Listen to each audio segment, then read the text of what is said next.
தேவ பிள்ளைகளே, இஸ்ரவேல் தேசத்திலே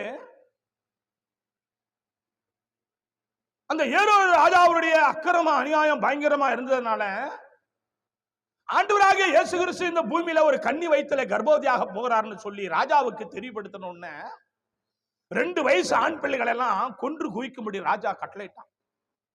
அப்போ மோசே பக்தர் பிறக்கிறார். மோசே பக்தர் பிறந்து 2 வயசு ஆகுது. அது அழகுள்ள பிள்ளைன்னு சொல்லி கடவுளுடைய கிருபை 2 வயசு பிள்ளைய தேவ கிருபை அந்த தாயாரு அப்படி பாதுகாத்தாங்க. அப்ப என்ன செய்யறாங்க, ஒரு நாணல் பெட்டி செய்து, இல்லையா, நாணல் என்பது மிதக்கக்கூடியது, நாணல் என்பது அசையக்கூடியது, நாணல் என்பது தேவனுடைய கிருபையாலே வெந்தாலும் அது அப்படியே நேராக நிற்கக்கூடியது. கர்த்தருடைய பிள்ளைய நீ